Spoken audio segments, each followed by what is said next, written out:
Por séculos, a história oficial nos apresentou um Jesus realizador de milagres específicos: multiplicação de pães, cura de cegos, ressurreição de Lázaro. Mas existe uma face oculta dessa história, uma dimensão profunda dos ensinamentos de Cristo que foi sistematicamente removida dos registros oficiais. Hoje mergulharemos nas profundezas dos textos proibidos, nas páginas rasgadas da história espiritual, para descobrir os milagres mais poderosos que Jesus realizou, aqueles que a Igreja considerou perigosos demais para serem conhecidos. A última revelação que compartilharei com você neste vídeo é tão transformadora que pode mudar completamente sua compreensão sobre o propósito de Jesus na Terra e, mais importante, sobre seu próprio potencial espiritual. Esta não é apenas mais uma teoria conspiratória. É um convite para despertar uma consciência adormecida que habita em cada um de nós, um potencial divino que foi deliberadamente ocultado por aqueles que temiam perder seu poder sobre as almas. No ano 325 d.C., durante o Concílio de Nicéia, sob a autoridade do imperador Constantino, a Igreja tomou decisões cruciais que moldariam o cristianismo pelos próximos 2 milênios. Naquele momento histórico, dezenas de evangelhos, cartas e testemunhos foram analisados, e apenas uma pequena fração foi selecionada para compor o que hoje conhecemos como a Bíblia. Os critérios dessa seleção não foram apenas teológicos, mas profundamente políticos. O Império Romano, recém-convertido ao cristianismo, precisava de uma religião unificada, controlável e hierarquizada que pudesse servir aos interesses do Estado. Textos que promoviam a autonomia espiritual e o contato direto com o divino representavam uma ameaça a esse projeto de poder.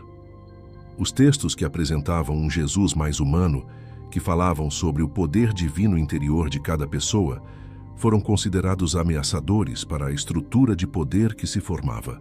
Não era conveniente para uma instituição em ascensão promover ensinamentos que diminuíssem a necessidade de intermediários entre o ser humano e o divino.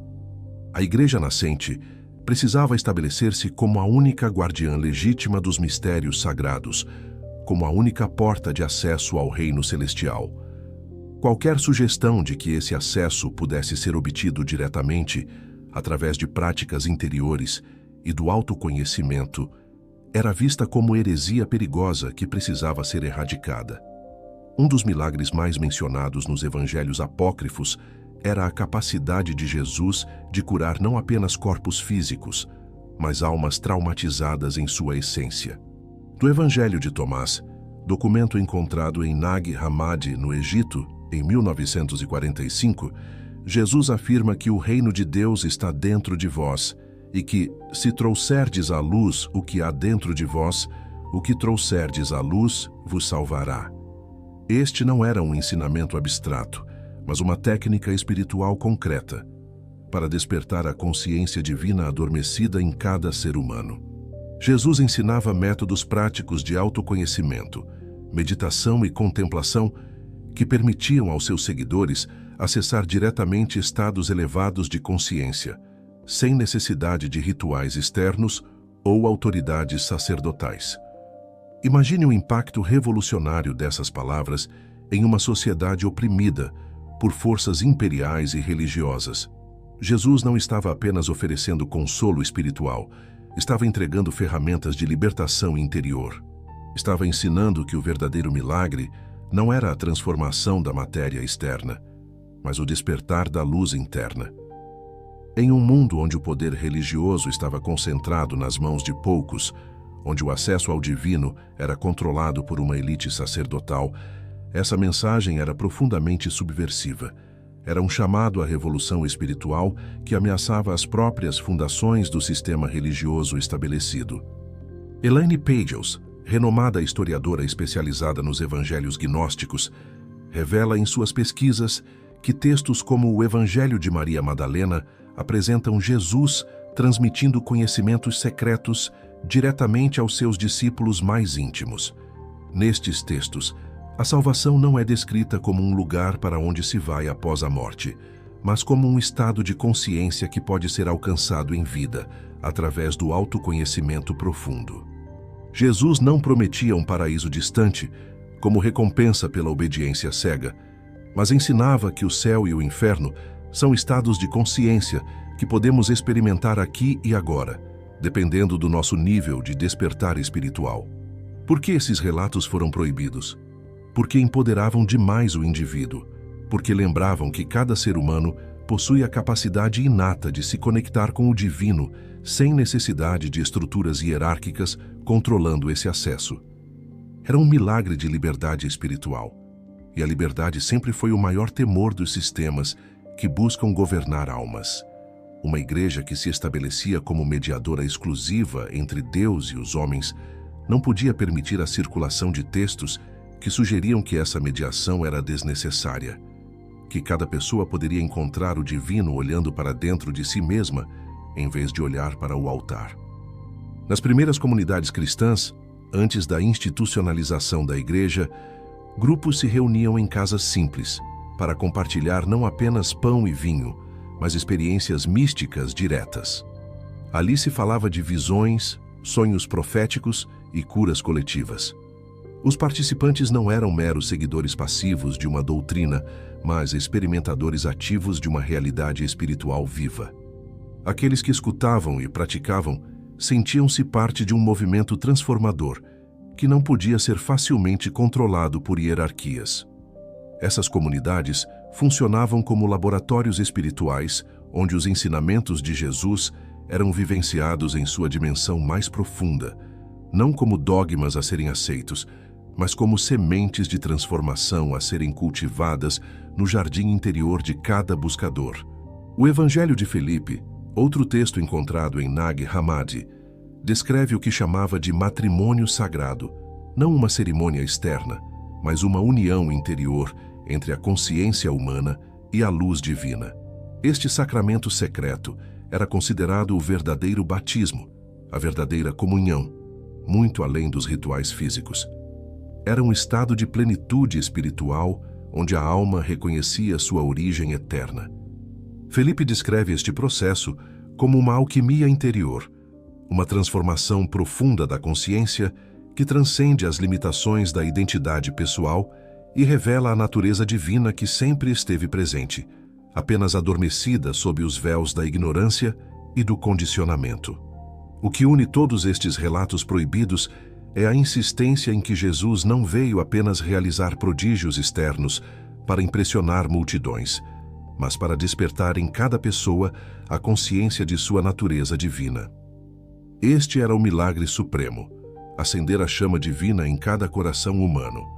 Não se tratava de adorar Jesus como um ser sobrenatural distante, mas de reconhecer nele um espelho que refletia nossa própria divindade potencial. Ele não queria seguidores, queria iguais. Não buscava adoradores, mas companheiros no despertar cósmico que ele mesmo havia realizado. O historiador Bart Ehrman, especialista em cristianismo primitivo, explica em suas pesquisas que o que hoje conhecemos como evangelhos oficiais representa apenas uma pequena fração dos escritos sobre Jesus. Muitos foram deliberadamente eliminados porque apresentavam uma imagem que dava demasiada autonomia ao crente. A diversidade de visões nos primeiros séculos era enorme, e o que hoje chamamos de ortodoxia foi, na realidade, uma seleção estratégica de textos escolhidos para consolidar poder. O cristianismo primitivo era um mosaico vibrante de interpretações, experiências e práticas, muito mais rico e diverso do que a versão homogeneizada que chegou até nós através dos filtros da igreja institucionalizada. Além da transformação interior, os textos proibidos revelam milagres de Jesus, relacionados à natureza que vão muito além de acalmar tempestades. Segundo certas tradições esotéricas, Jesus transmitia práticas de contemplação que permitiam sentir a energia vital que percorre todo o universo. Para estudiosos como Rudolf Steiner, estes ensinamentos eram sementes de um conhecimento oculto, a percepção de que a Terra é um ser vivo e que a harmonia com ela é parte fundamental da missão espiritual humana. Jesus não ensinava a dominar a natureza, mas a comungar com ela, a reconhecer a presença divina em cada manifestação do mundo natural. Um Jesus que ensinava a conexão sagrada com toda a criação representava um perigo para uma sociedade baseada na exploração e no domínio. Um povo que se sente unido à natureza não pode ser facilmente manipulado, não pode ser reduzido a mero consumidor de recursos. Este milagre de reconexão com a teia da vida foi sistematicamente apagado da narrativa oficial. A teologia que prevaleceu foi aquela que colocava o ser humano como senhor da criação, com direito de explorá-la, em vez da visão de integração e respeito por todas as formas de vida que Jesus realmente ensinava. Outro milagre oculto que foi minimizado é o papel das mulheres na obra de Jesus. Nos evangelhos canônicos vemos lampejos disso, como no caso de Maria Madalena, mas os textos proibidos mostram com maior clareza. No Evangelho de Maria, ela aparece como a discípula mais próxima, aquela que compreendeu os segredos mais profundos transmitidos pelo Mestre. Segundo este Evangelho, Jesus confiou a Maria revelações de um nível tão elevado que outros discípulos, como Pedro, sentiram-se incomodados. Este texto revela uma tensão que existia já nas primeiras comunidades cristãs, entre aqueles que buscavam estabelecer uma hierarquia masculina e aqueles que seguiam o exemplo de igualdade espiritual que Jesus havia demonstrado. Este milagre não é físico, mas espiritual e social. Um líder que rompe as barreiras do patriarcado de seu tempo, reconhecendo na mulher uma igual, até mesmo uma portadora privilegiada da sabedoria divina. Como teria mudado o cristianismo se este testemunho tivesse sido aceito? Que lugar ocuparia hoje a mulher nas estruturas religiosas se a voz de Maria Madalena não tivesse sido silenciada? A igreja que emergiu dos concílios e disputas dos primeiros séculos foi uma instituição predominantemente masculina, que relegou as mulheres a papéis secundários, ignorando o exemplo revolucionário de inclusão e igualdade que Jesus havia estabelecido. O que encontramos nos textos proibidos não são simplesmente anedotas perdidas, mas uma visão completa que foi apagada. Um Jesus que não veio fundar templos de pedra, mas despertar templos vivos em cada coração humano. Um Jesus que não apenas transformava a água em vinho, mas a desesperança em coragem, a ignorância em conhecimento, a escravidão em liberdade. Um mestre espiritual que não se contentava com a adoração superficial, mas que exigia de seus seguidores uma transformação profunda, um renascimento da consciência que os elevaria à mesma estatura espiritual que ele havia alcançado. Em muitos textos apócrifos, Jesus aparece não apenas como um mestre moral ou realizador de prodígios físicos, mas como um revelador dos mistérios do universo. O polêmico Evangelho de Judas apresenta um Jesus que compartilha com seu discípulo segredos sobre a origem dos mundos, as hierarquias espirituais e o verdadeiro propósito da encarnação humana.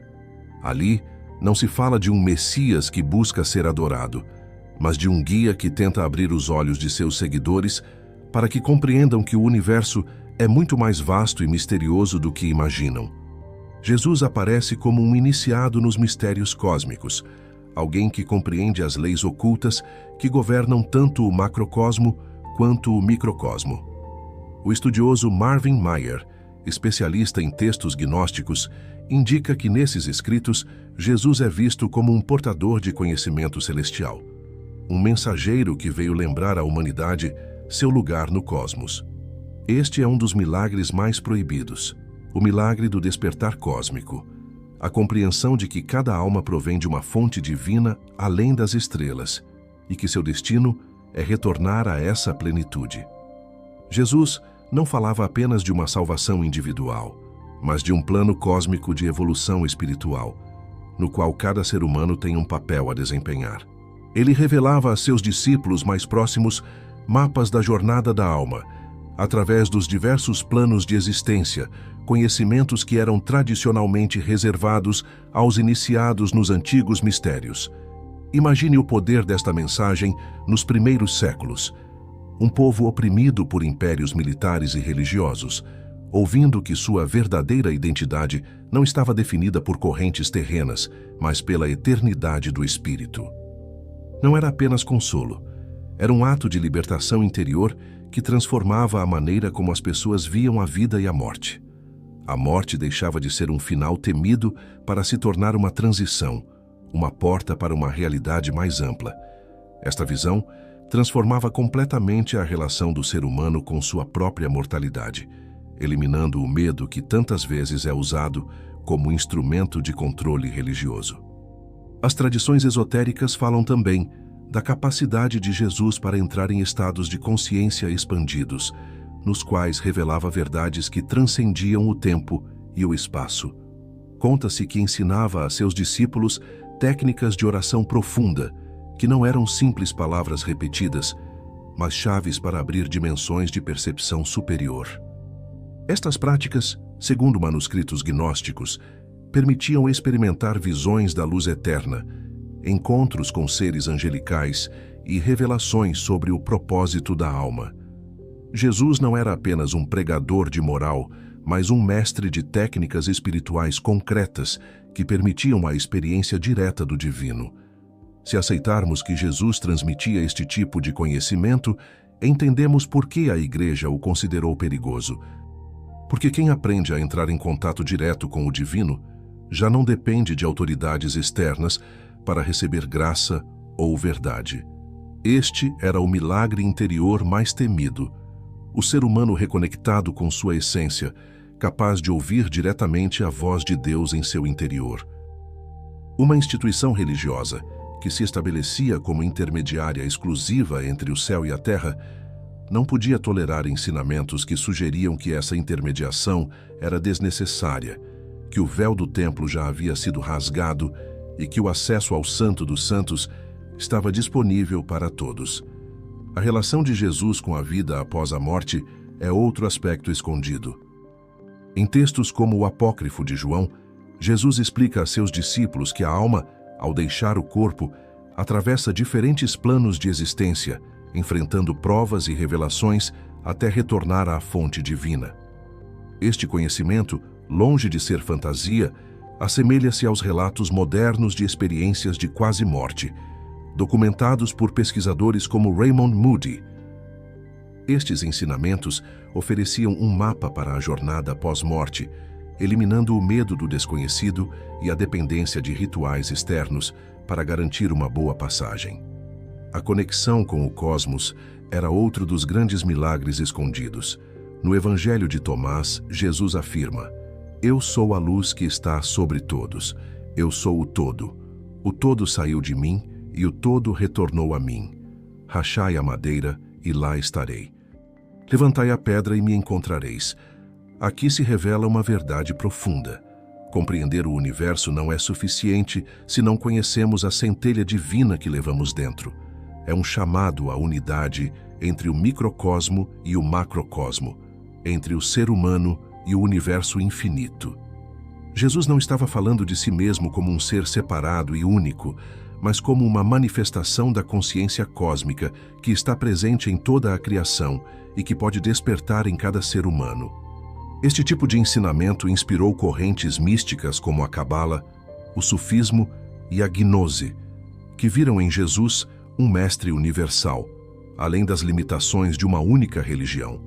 Um Jesus que ensina seus seguidores a olhar as estrelas não como simples pontos de luz, mas como símbolos de realidades espirituais. Um Jesus que mostra que a verdadeira grandeza não está em dominar impérios, mas em dominar a si mesmo e despertar a consciência cósmica. Esta visão transcende as fronteiras religiosas e culturais, apresentando Jesus como um avatar da consciência universal, um representante da sabedoria perene que aparece em diferentes épocas e culturas sob diversos nomes e formas. E agora, chegamos à revelação final, a mais poderosa de todas, aquela que não apenas desafia as versões oficiais da história, mas toca diretamente sua vida e sua capacidade de transformar sua realidade aqui e agora. Em vários textos escondidos, como o Evangelho de Tomás, Jesus não se apresenta como um salvador distante e único, mas como um espelho que reflete o que cada um de nós realmente é. Ali encontramos frases como: se trouxerdes à luz o que há dentro de vós, o que trouxerdes vos salvará. Se não o trouxerdes, o que não trouxerdes vos destruirá. Estas palavras, censuradas durante séculos, revelam que o milagre mais grandioso não é que Jesus fosse divino, mas que você também o é. Este ensinamento era revolucionário. Um Jesus que curava corpos podia ser venerado, mas um Jesus que despertava deuses interiores era impossível de controlar. Porque se todos reconhecessem a centelha divina em seu interior, não haveria necessidade de templos de poder, de hierarquias autoritárias, nem de intermediários para chegar a Deus.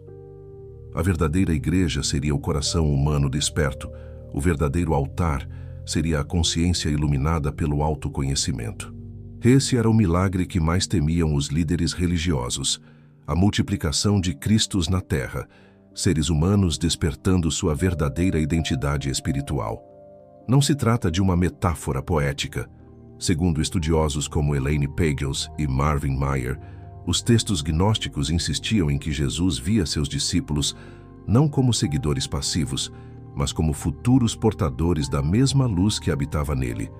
O propósito de sua missão não era ser adorado, mas ser imitado, que encarnássemos o mesmo poder de amor, sabedoria e liberdade. Jesus não queria ser um ídolo único em um pedestal, mas o primeiro de muitos irmãos e irmãs despertando para sua verdadeira natureza divina. O milagre mais escondido de Jesus é que ele veio nos lembrar que não era o único Filho de Deus. Você também o é. Eu também o sou. Todos somos. A diferença está em que poucos se atrevem a despertar. Poucos têm a coragem de olhar para dentro e reconhecer essa verdade. Por isso sua mensagem foi tão perigosa. Por isso foi filtrada, mutilada e manipulada.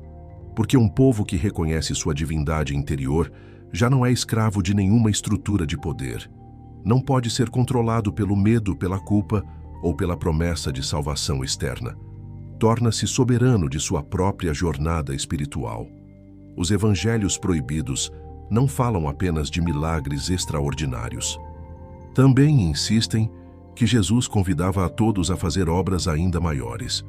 No Evangelho de João, até mesmo na versão canônica, encontramos esta afirmação: aquele que crê em mim fará as obras que eu faço e fará ainda maiores. Esta frase, mesmo conservada, raramente é interpretada em toda a sua força, porque o que realmente significa é que o milagre de Jesus não estava destinado a ser um espetáculo irrepetível, mas uma semente que floresceria em cada coração disposto. Ele não veio para ser uma exceção, mas um exemplo. Não veio para ser adorado à distância, mas para mostrar o caminho que todos podemos seguir. O milagre final não foi transformar água em vinho, nem devolver a visão a um cego. O milagre final foi transformar seres humanos temerosos em portadores de uma luz imortal. Foi mostrar que a verdadeira ressurreição não é um evento que acontece após a morte, mas um despertar que começa aqui e agora, quando deixamos para trás as correntes da ignorância e nos reconhecemos como seres divinos. Esta é a verdadeira salvação. Não ser resgatado do pecado por um poder externo, mas despertar para a verdade de quem realmente somos, para o potencial ilimitado que habita em cada um de nós. O que percorremos neste vídeo não são simples curiosidades históricas nem lendas esquecidas. São fragmentos de uma verdade que nunca pôde ser destruída, porque vive em você. Jesus não veio apenas mostrar milagres, ele veio lembrar que você é um milagre em ação. E essa é a mensagem que nenhuma instituição pôde apagar, porque se transmite de alma em alma, de coração em coração, em cada buscador que se atreve a olhar além do permitido. É uma chama que continua viva através dos séculos, resistindo a todas as tentativas de extingui-la, ressurgindo sempre em novas formas, em novos mestres, em novos movimentos espirituais que redescobrem a essência do ensinamento crístico. Se estas revelações tocaram seu espírito, convido você a se inscrever no canal, deixar seu like e compartilhar este vídeo com quem você sabe que busca mais do que as versões oficiais da história.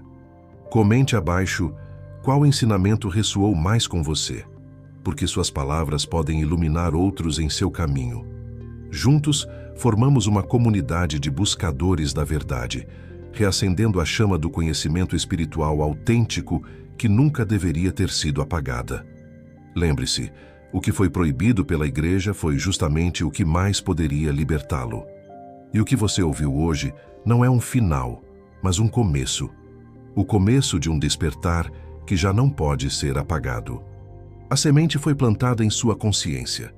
Agora cabe a você cultivá-la, permitir que cresça e floresça, transformando não apenas sua vida, mas contribuindo para a transformação do mundo.